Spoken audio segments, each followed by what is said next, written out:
Bonjour les amis. Aujourd'hui, je vais vous parler d'un homme qui a changé l'histoire de notre pays. Un homme que même le monde entier admire. Le président Thomas Sankara. Thomas Sankara était un capitaine de l'armée burkinabé, devenu président du Burkina Faso à seulement 33 ans. Mais ce n'était pas un président comme les autres. Il voulait un pays debout, fier, indépendant.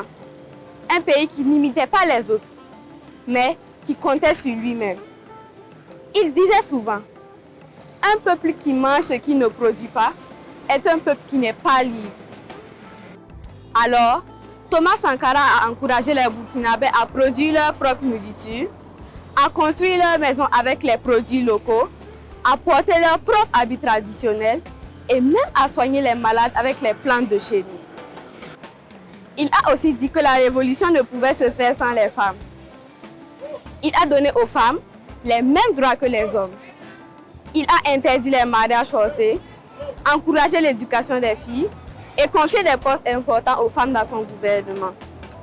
Pour lui, une femme devait être libre, formée, respectée.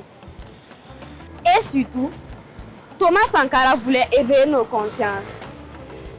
Il voulait que chaque jeune Burkinabé apprenne à penser par lui-même, à croire en l'Afrique et à refuser l'injustice où qu'elle soit. Non, Thomas Sankara n'était pas parfait. Mais seul Dieu ne fait pas d'erreur. Ce qu'il a fait en seulement 4 ans, très peu de gens l'ont fait en une vie.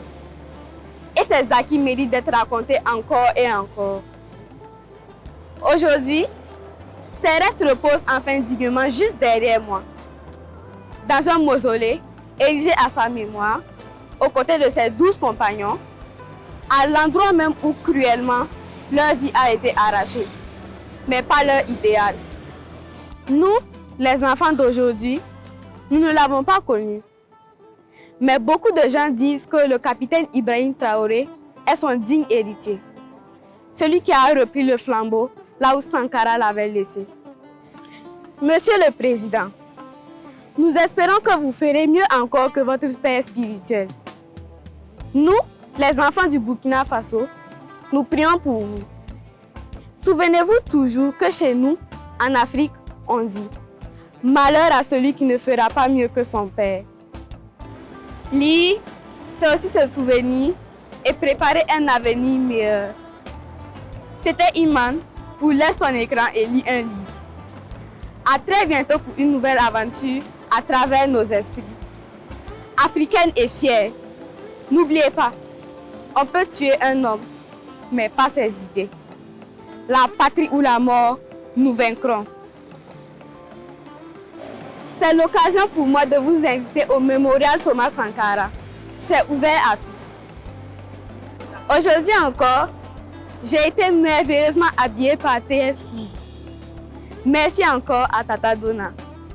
Au revoir et à très bientôt.